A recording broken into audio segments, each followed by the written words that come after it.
Jacob y Esaú. A Jacob amé, mas a Esaú aborrecí.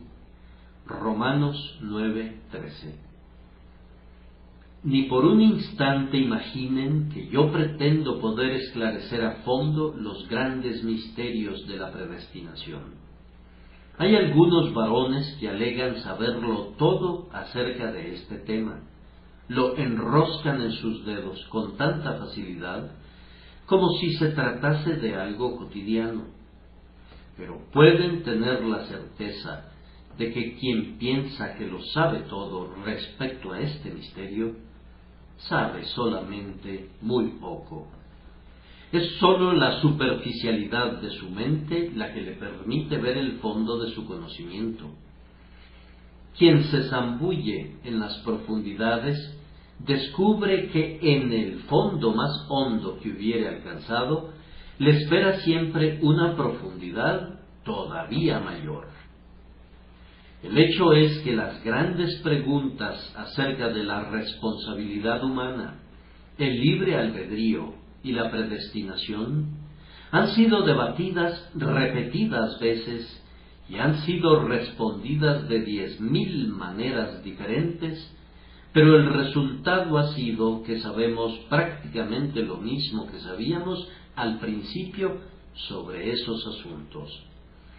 Los combatientes han echado tierra en los ojos del contrario y unos a otros se han cegado, y luego han concluido que debido a que les sacaron los ojos a los demás, ellos sí podían ver. Ahora bien, una cosa es refutar la doctrina de alguien más, pero es algo muy diferente establecer los propios puntos de vista. Es muy fácil derrumbar la hipótesis de un tercero respecto a estas verdades, pero no es tan fácil lograr que mi propia postura tenga una base firme. De ser posible, esta noche voy a procurar ir con paso seguro, aunque vaya lento, pues simplemente voy a tratar de atenerme con exactitud a la palabra de Dios.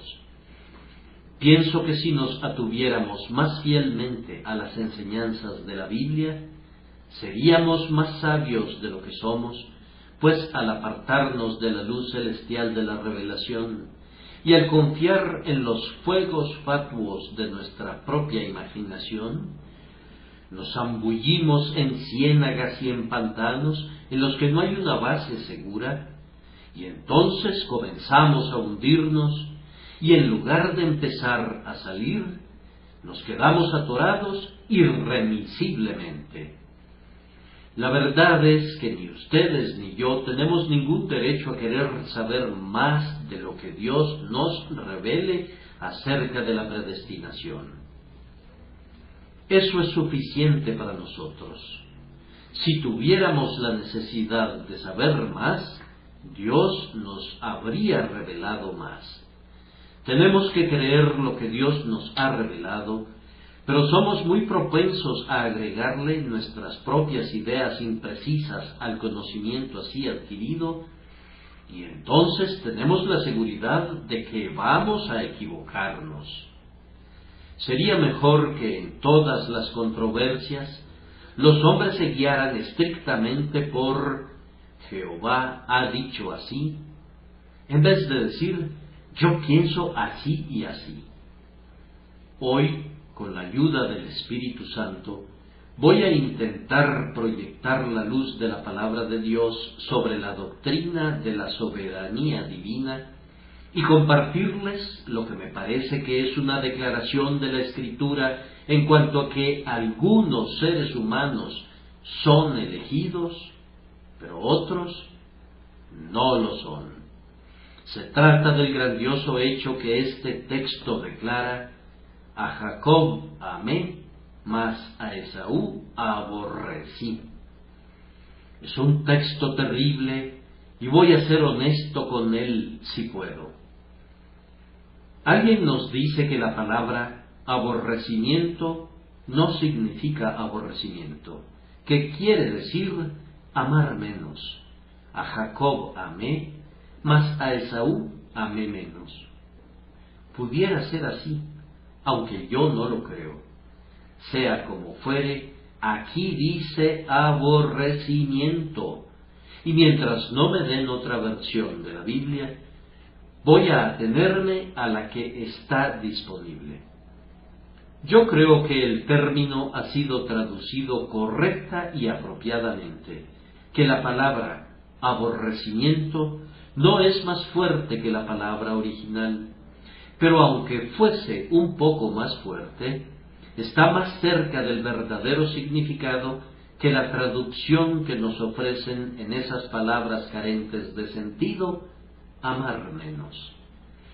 Yo prefiero aceptarla y dejarla tal como está. El hecho es que Dios amó a Jacob y no amó a Esaú. Que escogió a Jacob, pero no escogió a Esaú. Dios bendijo a Jacob, pero no bendijo nunca a Esaú. Su misericordia acompañó a Jacob a lo largo de toda su vida, hasta el final, pero su misericordia nunca siguió a Esaú. Le permitió que continuara en sus pecados para demostrar esa terrible verdad: a Esaú aborrecí. Con el objeto de deshacerse de este incómodo texto, otros dicen que no se refiere a Esaú y Jacob, que se refiere más bien a las respectivas naciones, que se refiere a los hijos de Jacob y a los hijos de Esaú, que se refiere a los hijos de Israel y Edom. A mí me gustaría saber dónde estriba la diferencia. ¿Acaso si se amplía, se elimina la dificultad? Algunos de los hermanos wesleyanos dicen que hay una elección nacional, que Dios ha elegido a una nación y no a otra. Se nos acercan y nos dicen que es injusto que Dios escoja a un ser humano y no a otro. Ahora bien, nosotros les preguntamos, apelando a lo que es razonable: ¿acaso no es igualmente injusto que Dios elija a una nación y no escoja a otra? El argumento que ellos suponen que nos derrota, a ellos también los derrota. Nunca hubo un subterfugio más ridículo que sacar a relucir una elección nacional. ¿Acaso la elección de una nación no es sino la elección de un determinado número de unidades, de un determinado número de personas? Termina siendo lo mismo que la elección particular de los individuos. En su mente los hombres no pueden ver claramente que si hubiese alguna injusticia, cosa que nosotros no creemos ni por un instante, en el hecho de que Dios escoja a un ser humano y no a otro, cuánta más injusticia no habría en su escogencia de una nación y no de otra. No podemos eliminar de esa manera la dificultad, sino que más bien se incrementa grandemente por esa insensata deformación de la palabra de Dios. Además, he aquí la prueba de que ese concepto no es correcto. Lean el versículo precedente. No dice nada en absoluto acerca de naciones. Dice, pues no habían aún nacido, ni habían hecho aún ni bien ni mal, para que el propósito de Dios conforme a la elección permaneciese, no por las obras, sino por el que llama. Se le dijo: el mayor servirá al menor, refiriéndose a los hijos, no a las naciones. Por supuesto que la amenaza fue cumplida posteriormente en la posición de las naciones. Edom fue obligado a servir a Israel. Pero este texto quiere decir justo lo que dice: no se refiere a naciones, sino que se refiere a las personas mencionadas. Jacob, esto es, aquel varón cuyo nombre era Jacob, a Jacob amé, mas a Esaú aborrecí. Mis queridos amigos, tengan cuidado de no inmiscuirse en los asuntos de la palabra de Dios. Me he enterado de algunas personas que alteran los pasajes que no les agradan. No sirve de nada. No es posible alterarlos. En realidad siguen siendo los mismos. El único poder que tenemos con la palabra de Dios es el de dejarla simplemente tal como está y por la gracia de Dios hacer el esfuerzo de acomodarnos a ella. No debemos intentar nunca que la Biblia se someta a nosotros. De hecho, no podemos hacerlo, pues las verdades de la revelación divina son tan seguras y tan firmes como el trono de Dios. Si un hombre quiere disfrutar de un deleitable panorama y un monte considerable se interpone en su camino, ¿acaso se pone a socavar su base, esperando en vano que finalmente se convierta en una allanada planicie delante de él? No, por el contrario, lo utiliza diligentemente para el cumplimiento de su propósito, escalándolo, sabiendo bien que es el único medio disponible para obtener el fin que se propone. Lo mismo debemos hacer nosotros. No podemos rebajar las verdades de Dios al nivel de nuestros pobres entendimientos finitos.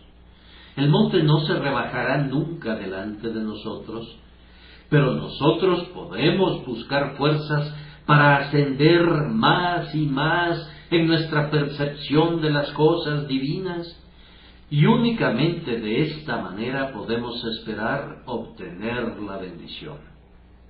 Ahora pues, esta noche voy a destacar dos cosas. He explicado este texto apegándome a lo que dice, y no quiero alterarlo.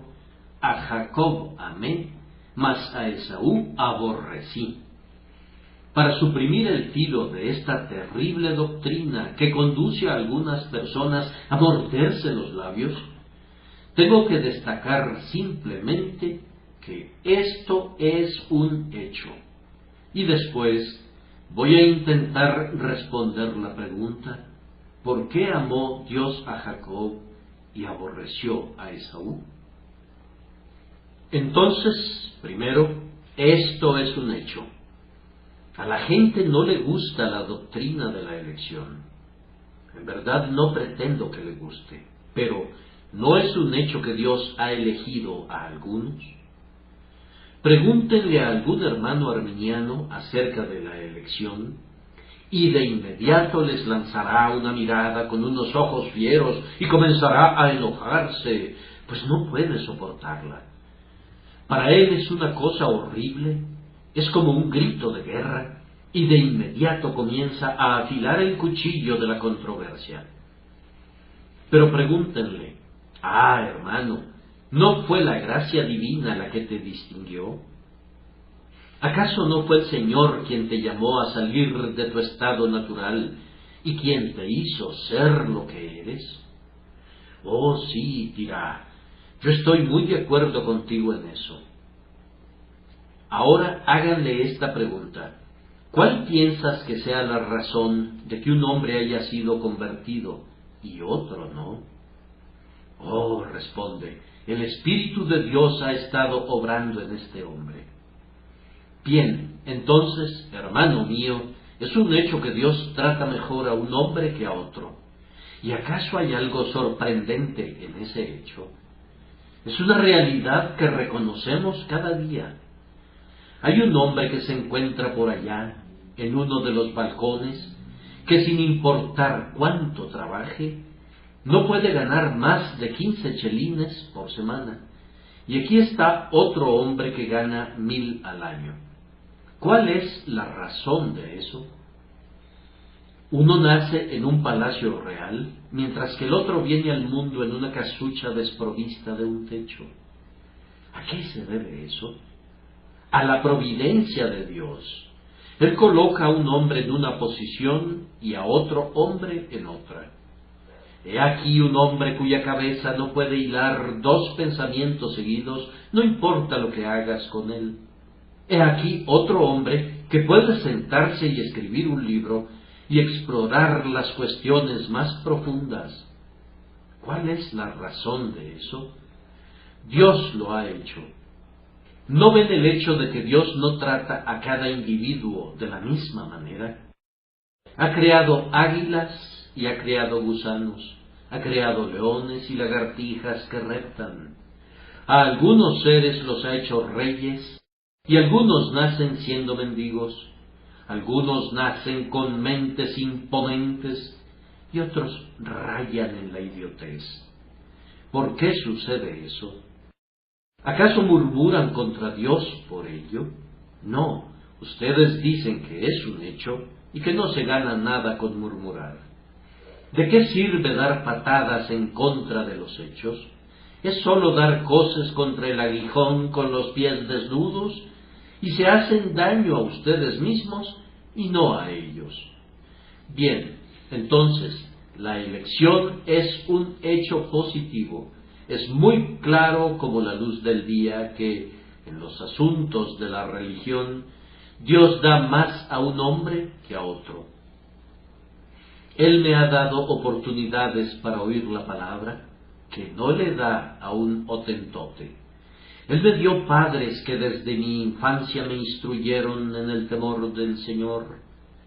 Él no les da eso a muchos de ustedes. Posteriormente, Él me pone en situaciones donde mi pecado tiene un freno. Otros hombres son colocados en lugares en los que sus pasiones pecaminosas se desarrollan. Él le da a un ser humano un temperamento y una disposición que le impiden entregarse a la lascivia, y a otro ser humano le da una gran impetuosidad de espíritu, y la depravación hace que esa impetuosidad se desvíe tanto que el hombre cae de cabeza en el pecado.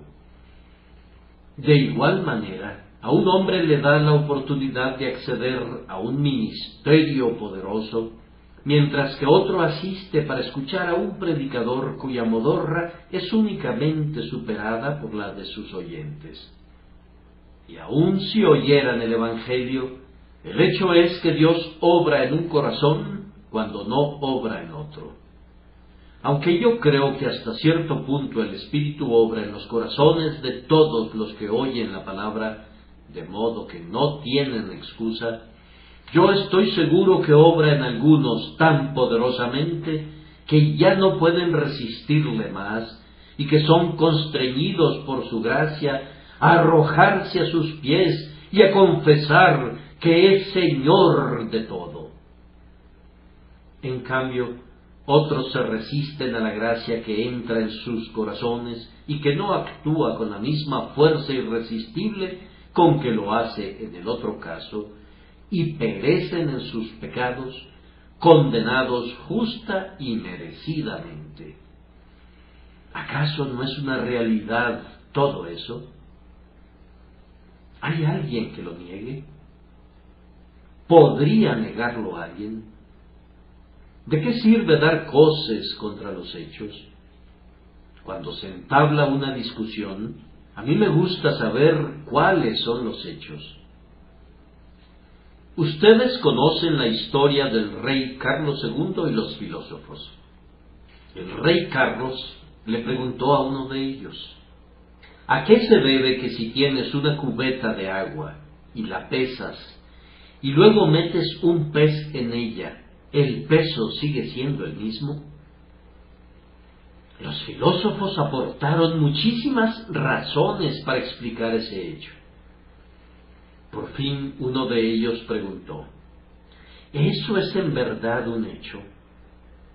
Y entonces descubrieron que el agua pesaba más realmente, siendo precisamente la diferencia el peso del pez introducido en ella. Así que todos sus doctos argumentos se desplomaron. Entonces, cuando hablamos de la elección, lo mejor es decir: dejemos al margen la doctrina por un momento y veamos cuáles son los hechos. Exploremos por todos lados. Abramos nuestros ojos. Veamos. Allí está el hecho. Entonces, ¿de qué sirve que sigamos discutiendo? Vale más que lo creamos, puesto que es una verdad innegable. Pueden alterar una opinión, pero no pueden alterar un hecho. Se puede cambiar una simple doctrina, pero no es posible cambiar algo que realmente existe. Ahí está el hecho. Dios trata ciertamente con algunos seres humanos mejor de lo que trata con otros. Yo no voy a ofrecer una disculpa a nombre de Dios.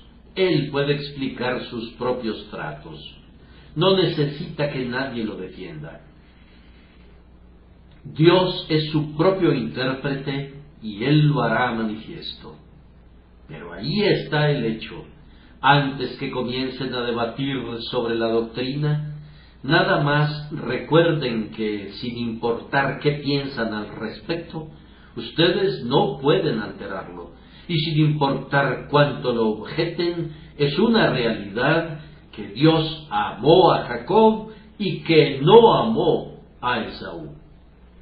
Pues miren ahora la vida de Jacob y lean su historia. Se ven forzados a decir que desde el primer momento en que abandonó la casa paterna hasta el último, Dios lo amó. Vamos, no se ha alejado mucho de la casa de su padre cuando ya está cansado y se acuesta teniendo una piedra por almohada. Los setos hacen las veces de cortinas y el cielo le sirve de dosel. Se duerme y Dios viene y le habla en el sueño. Ve una escalera cuyo extremo toca en el cielo y un grupo de ángeles sube y desciende por ella. Y prosigue su viaje con destino a la casa de Labán. Su tío trata de engañarlo y cuantas veces Labán intenta perjudicarlo, Dios no se lo permite, antes bien multiplica los diferentes rebaños que Labán le da. Ustedes recuerdan que posteriormente, cuando huyó de Labán sin hacerle saber que se iba y fue perseguido, vino Dios a Labán en sueños y lo emplazó a no hablarle a Jacob descomedidamente.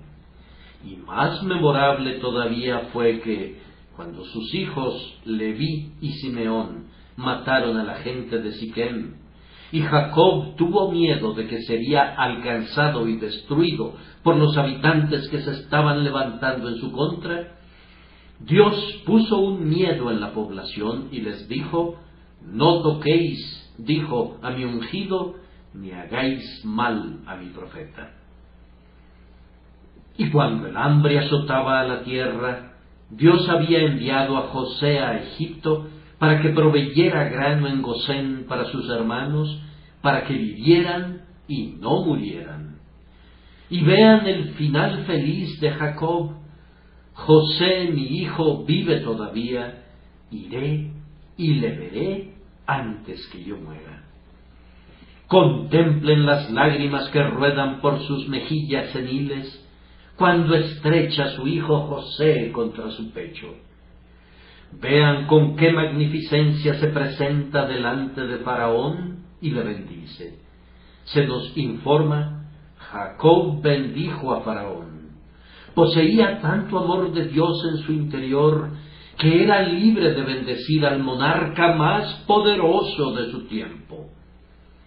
Al final expiró y acto seguido se dijo: fue un varón amado por Dios. Es una realidad que Dios amó a Jacob. Por otro lado, es una realidad que Dios no amó a Esaú.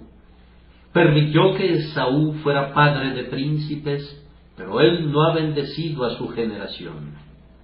¿Dónde está ahora la casa de Esaú?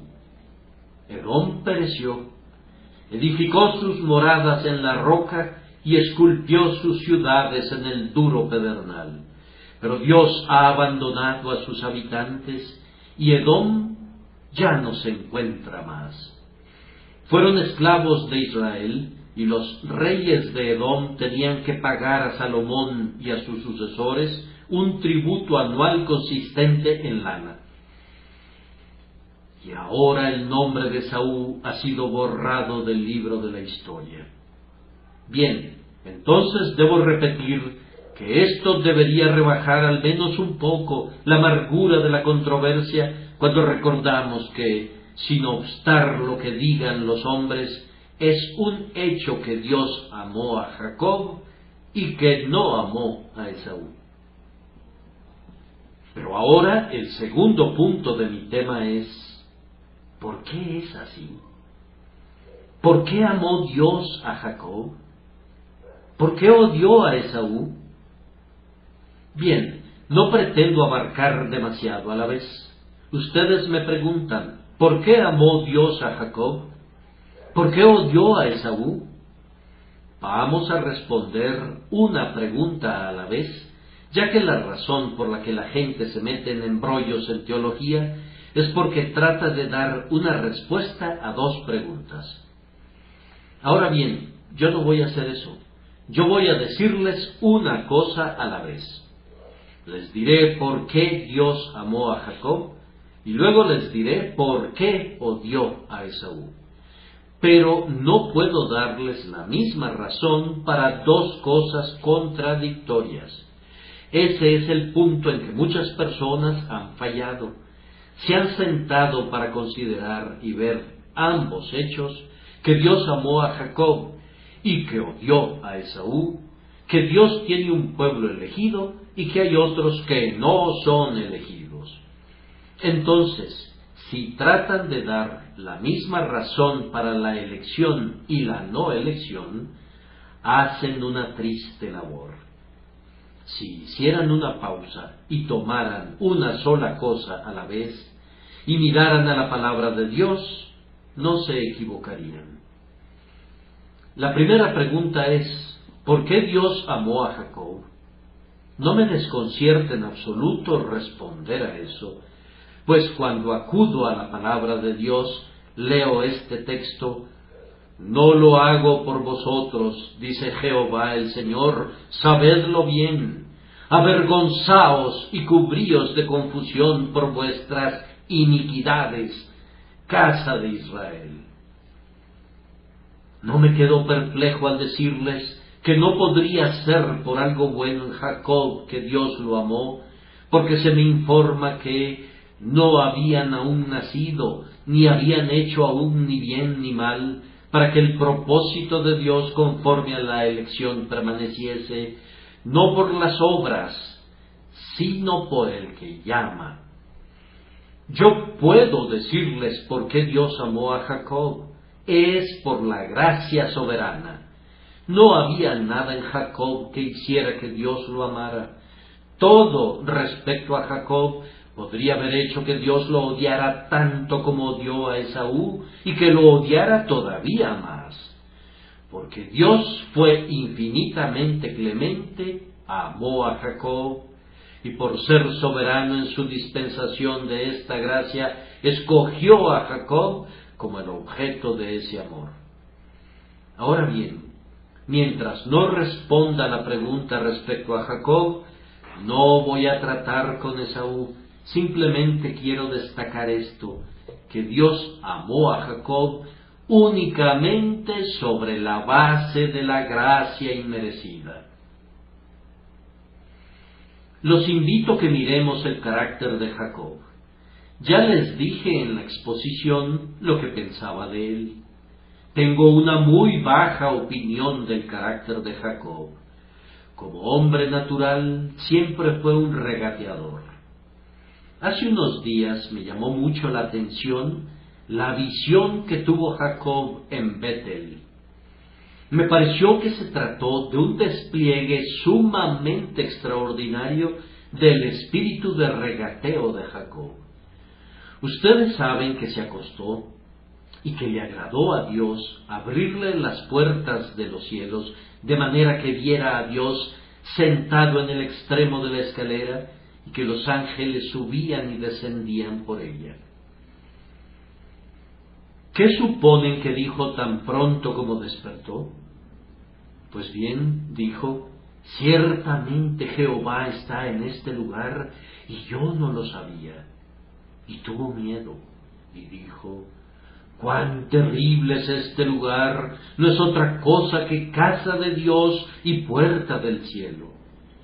Pues bien, si Jacob hubiese tenido fe, no habría tenido miedo de Dios. Por el contrario, le habría regocijado que Dios le permitiera tener comunión con él de esa manera. Ahora oigan el regateo de Jacob. Dios le había dicho simplemente: yo soy Jehová, el Dios de Abraham tu padre y el Dios de Isaac. La tierra en que estás acostado te la daré a ti y a tu descendencia. No dijo nada respecto a lo que Jacob debía hacer. Dios solo le dijo: yo haré. Le dijo: he aquí, yo estoy contigo y te guardaré por donde quiera que fueres y volveré a traerte a esta tierra, porque no te dejaré hasta que haya hecho lo que te he dicho. Ahora, ¿pueden creer que después que Dios había hablado cara a cara con Jacob, éste cometiera la imprudencia de intentar hacer un regateo con Dios? Pero lo hizo. Comienza diciendo: sí, helo allí. El hombre acaba de tener una visión y acaba de recibir una promesa absoluta de Dios, y no obstante comienza con un sí. Eso es un ambicioso regateo. Si fuere Dios conmigo y me guardare en este viaje en que voy, y me diere pan para comer y vestido para vestir, y si volviere en paz a casa de mi padre, entonces no prescinde de la condición. Observen que pretende que Dios se adhiera a su regateo, entonces Jehová será mi Dios. Y esta piedra que he puesto por señal será casa de Dios, y de todo lo que me diere, el diezmo apartaré para ti. Me asombra eso. Si yo no conociera algo de mi propia naturaleza, sería totalmente incapaz de entenderlo. ¿Cómo un hombre que ha hablado con Dios comienza luego a negociar con él? Un hombre que ha visto la única vía de acceso entre el cielo y la tierra, la escalera, Cristo Jesús, y que ha sido objeto de un pacto entre él mismo y Dios, de un pacto cuyas obligaciones las asume Dios. Todos los elementos son una promesa, y con todo pretende después de eso que Dios se someta a una condición. Es como si tuviera miedo de que Dios incumpliera su promesa. Oh, eso era algo vil en verdad. Luego noten la totalidad de su vida. Mientras vivió con Labán, cuán miserable fue su labor.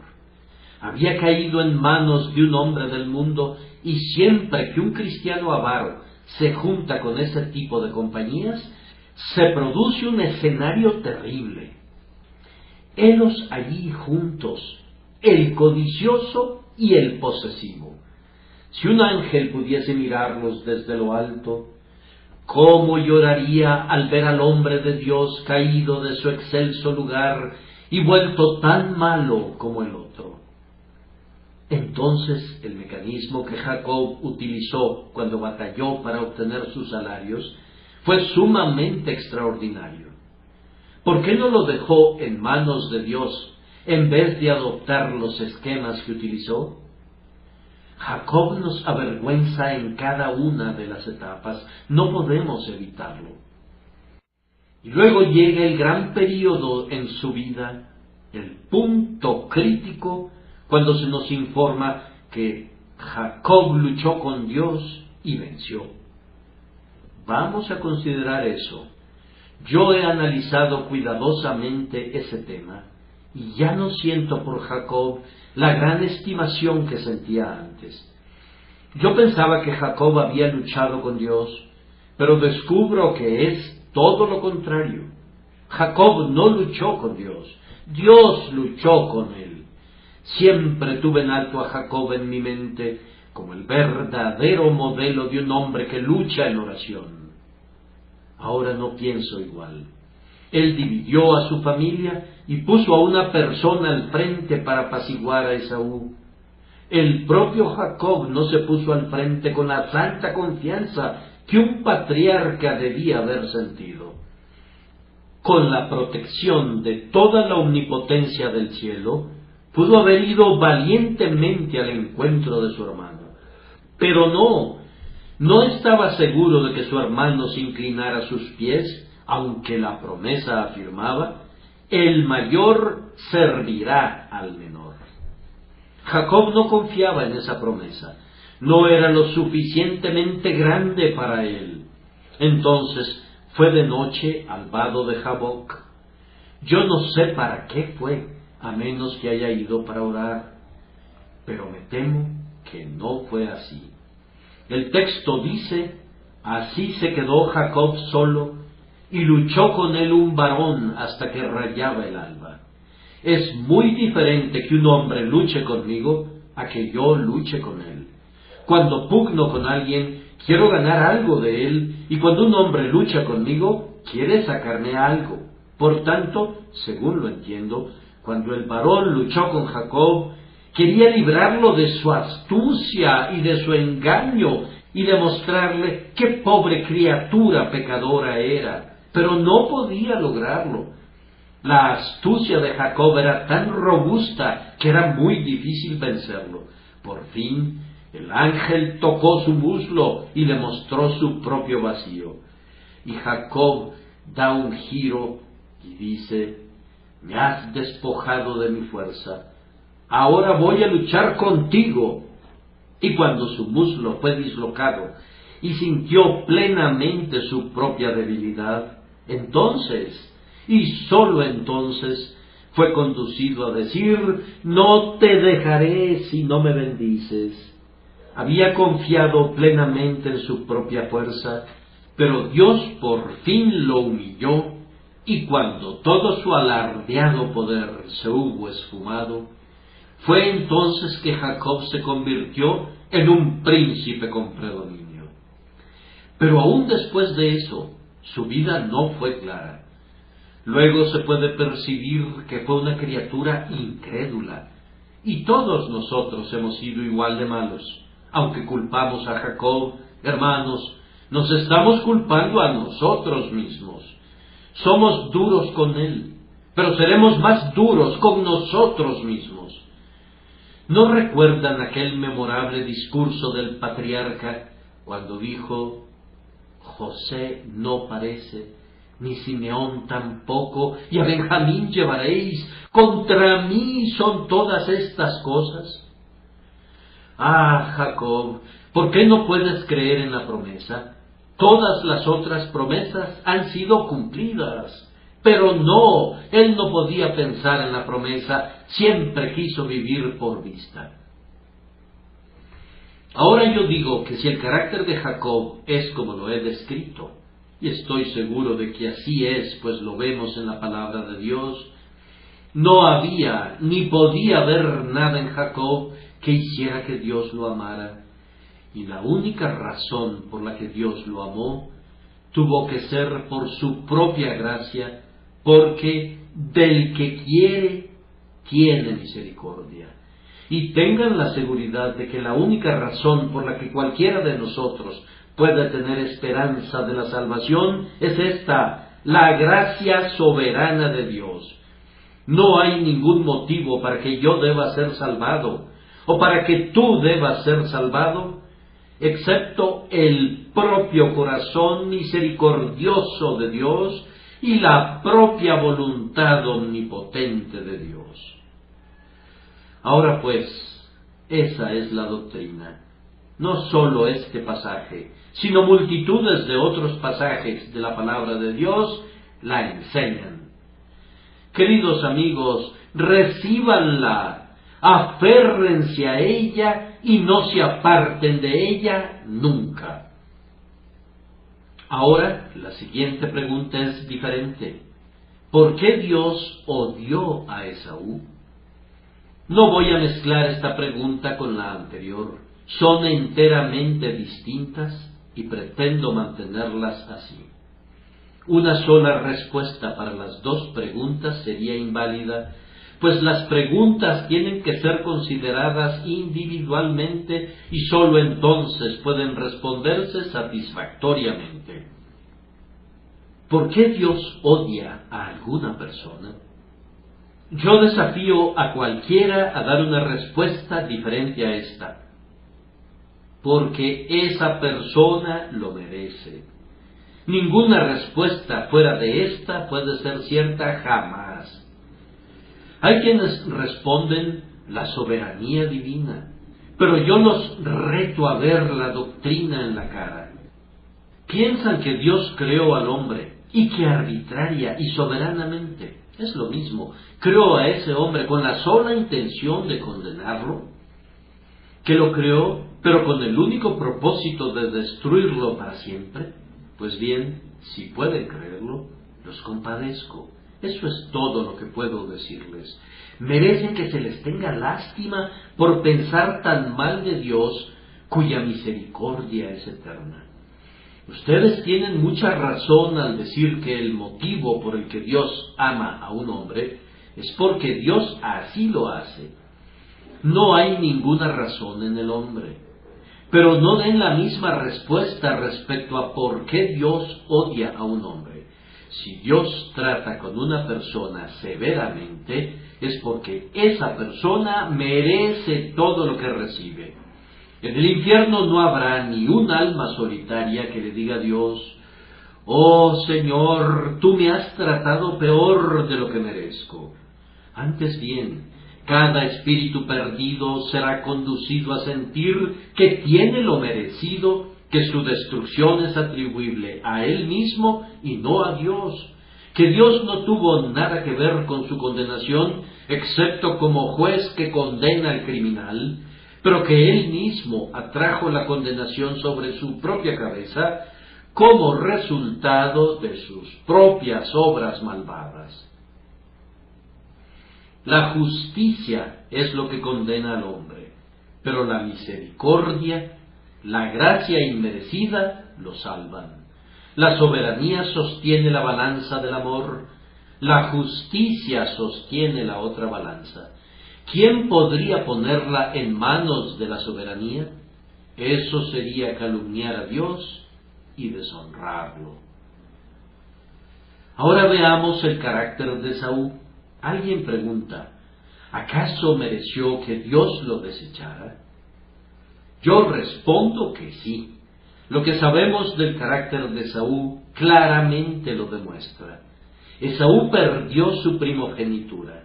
No te pongas a llorar por eso, ni culpes a Dios. El propio Esaú la vendió, y la vendió por un guisado de lentejas. Oh Esaú, es en vano que digas: yo perdí mi progenitura por decreto. No, Jacob la recibió por decreto, pero tú la perdiste porque tú mismo la vendiste. ¿No es cierto? ¿No fue tu propio trueque?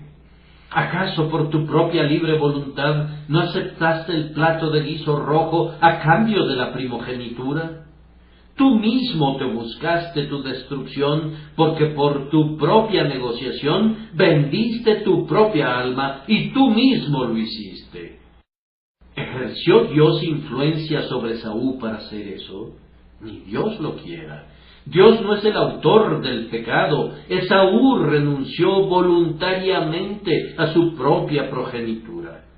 Y la doctrina es que todo hombre que pierde el cielo lo hace porque él mismo renuncia al cielo. Todo hombre que pierde la vida eterna es porque él mismo la rechaza. Dios no se la niega. Él es quien no quiere venir para tener vida. ¿Por qué es que una persona permanece siendo impía y no teme a Dios? Porque dice: me gusta esta copa, me gusta este placer, prefiero quebrantar el día de guardar que hacer las cosas de Dios.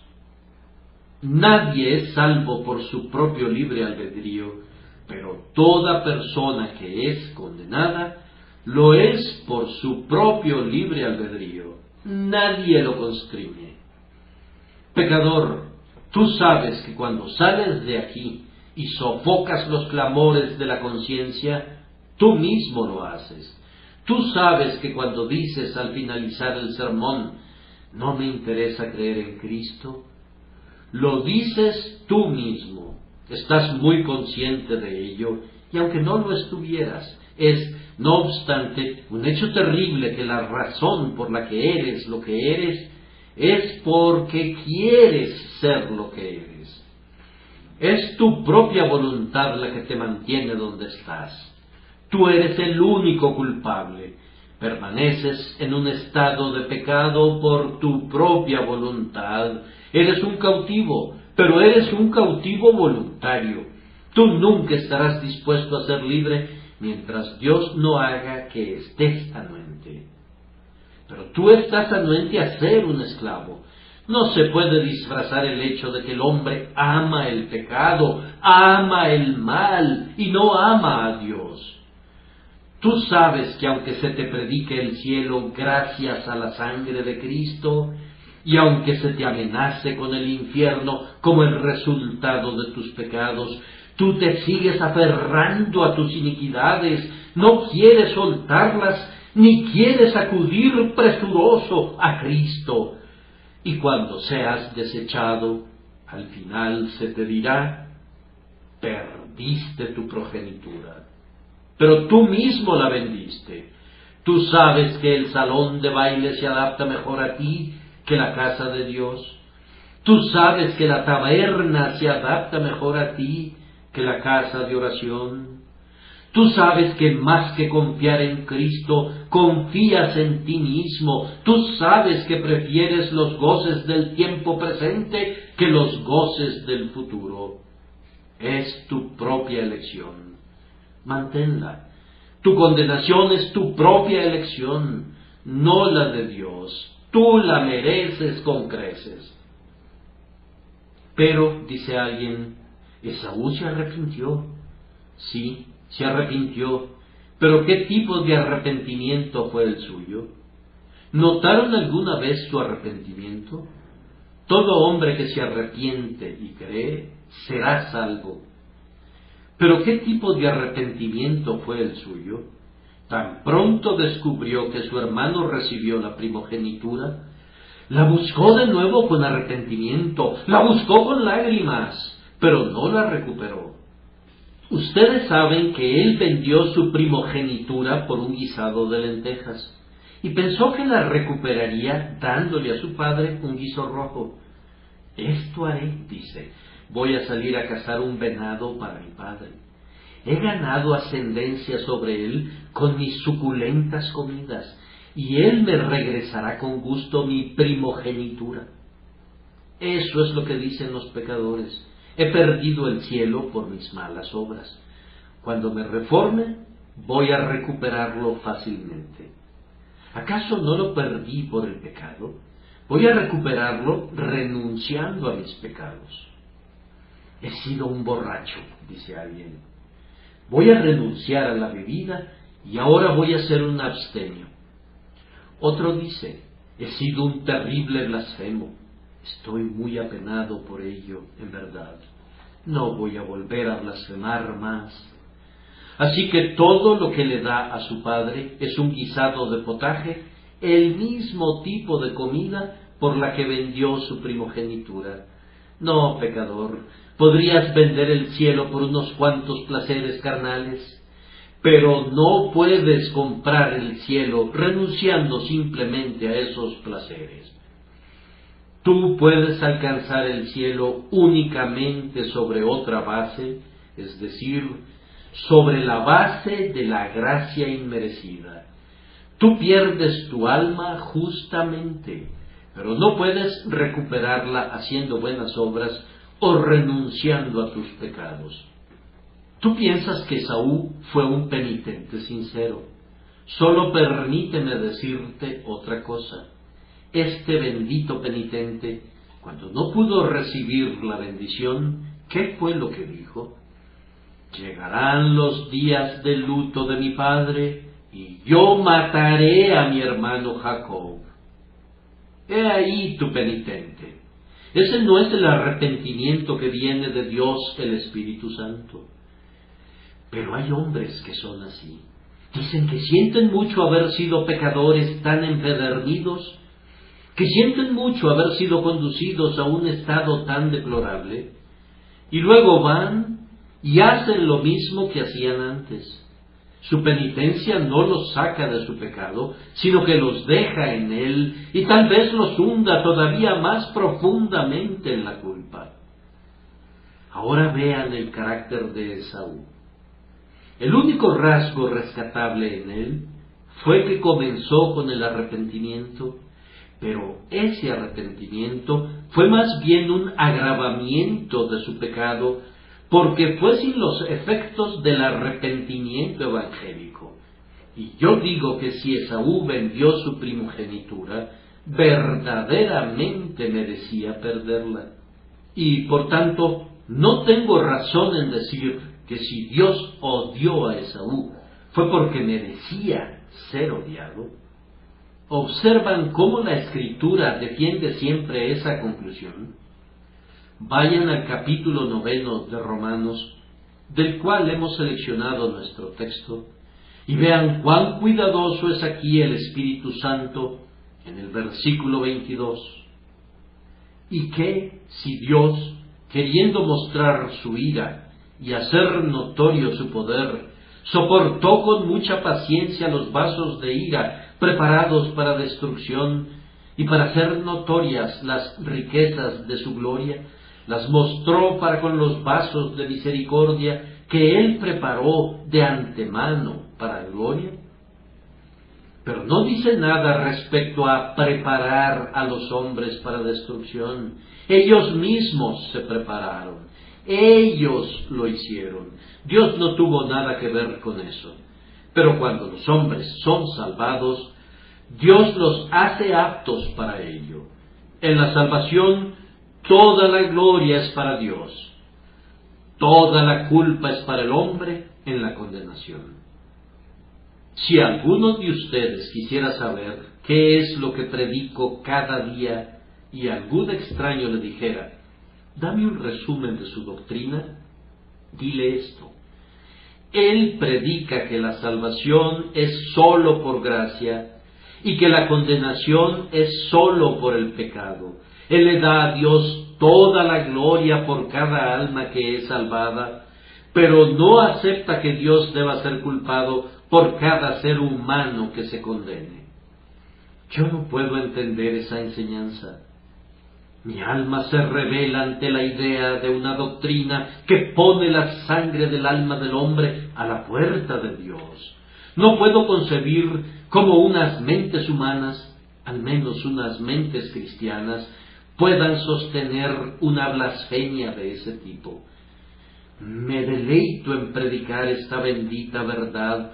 La salvación es de Dios de principio a fin, el alfa y la omega. Pero cuando tengo que predicar la condenación, digo, la condenación es del hombre, no es de Dios. Y si tú pereces, tu sangre será demandada de tus propias manos. Hay otro pasaje. En el último gran día, cuando todo el mundo se presente delante de Jesús para ser juzgado, ¿han notado que cuando los justos pasan al lado derecho, Jesús dice, venid, benditos de mi Padre, observen, heredad el reino preparado, observen la siguiente palabra, para vosotros desde la fundación del mundo? ¿Qué les dice a los de la izquierda? Apartaos de mí, malditos. No les dice malditos de mi Padre, sino malditos. ¿Y qué más dice? Al fuego eterno preparado, no para ustedes, sino para el diablo y sus ángeles. ¿Ven con qué precisión ha sido expresado? He aquí la respuesta en cuanto a la salvación. Toda es de Dios. Venid, benditos de mi Padre.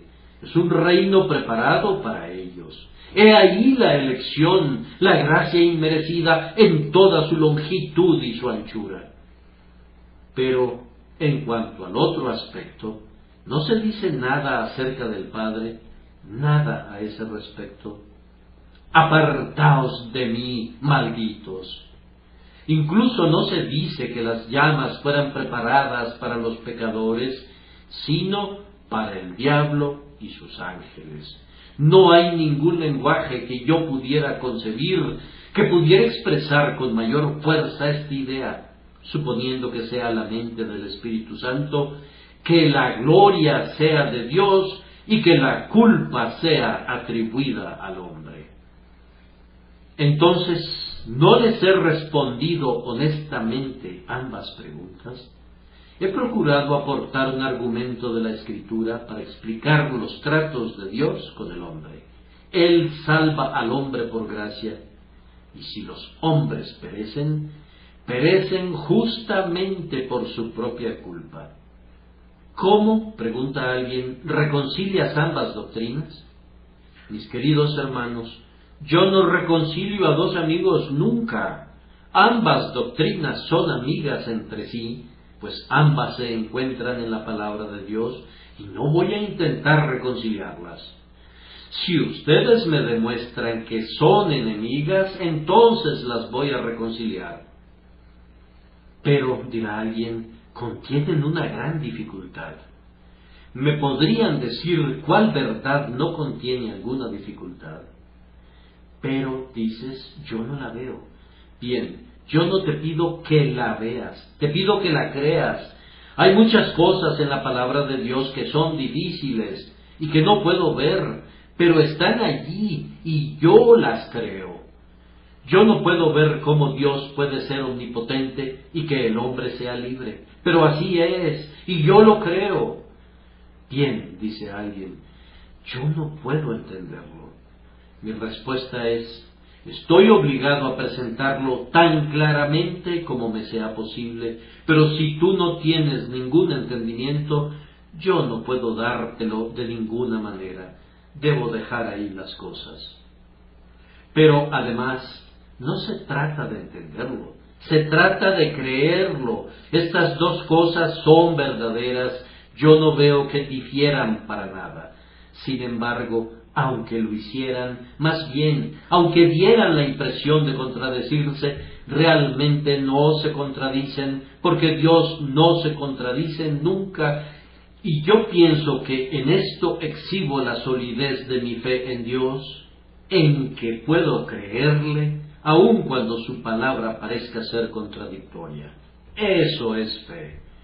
¿No creyó Abraham en Dios cuando la promesa de Dios parecía contradecir su providencia? Abraham era anciano y Sara era anciana, pero Dios dijo que Sara tendría un hijo. ¿Cómo podría suceder eso?, preguntó Abraham. Pues Sara es ya anciana. Y sin embargo, Abraham creyó la promesa y Sara tuvo un hijo. Hubo una reconciliación entre la providencia y la promesa. Y si Dios puede hacer que la providencia y la promesa se encuentren, puede hacer que la doctrina y la promesa se encuentren. Aunque yo no pueda hacerlo, Dios puede hacerlo incluso en el mundo venidero. Ahora permítanme predicar esto de manera práctica por un minuto. Oh pecadores, si ustedes perecen, sobre su propia cabeza ha de ser su condenación. La conciencia les dice eso, y la palabra de Dios lo confirma. No serán capaces de poner su condenación a la puerta de nadie, excepto a la de ustedes mismos. Si perecen, es porque cometen un suicidio. Ustedes son sus propios destructores, porque rechazan a Cristo, porque desprecian la primogenitura y la venden por ese miserable guisado de lentejas, los placeres del mundo. Es una doctrina que me emociona por entero, como una espada de dos filos quisiera que penetrara hasta partir las coyunturas y los tuétanos. Si son condenados, será por su propia culpa. Si van a dar al infierno, su sangre será sobre su propia cabeza. Ustedes acarrearán la leña para su propia hoguera, ustedes excavarán para extraer el hierro, para fundir sus propias cadenas, y sobre su propia cabeza será su condenación. Pero si son salvos, no podría ser por sus méritos, tiene que ser por gracia inmerecida y soberana. Se les predica el Evangelio, consiste en esto: cree en el Señor Jesucristo y serás salvo. Que la gracia les sea dada ahora para que se sometan a este glorioso mandato.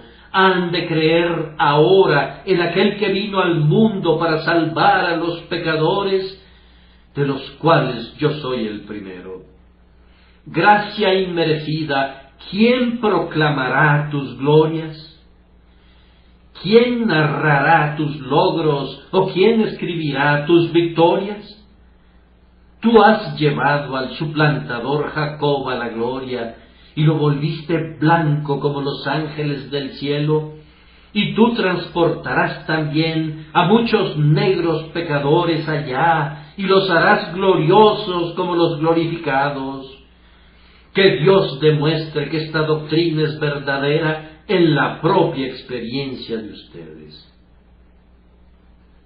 Si todavía queda alguna dificultad en sus mentes acerca de cualquiera de estos puntos, escudriñen la palabra de Dios y busquen iluminación de su espíritu para que les enseñe. Pero recuerden que, después de todo, esos no son los puntos más importantes de la Escritura. Lo que más debe importarles es saber si ustedes tienen un interés en la sangre de Cristo, creer realmente en el Señor Jesús.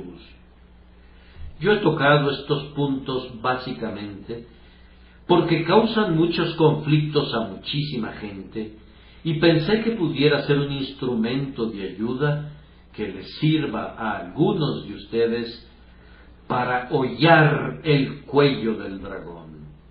Que Dios nos conceda que así sea, por Cristo nuestro Señor.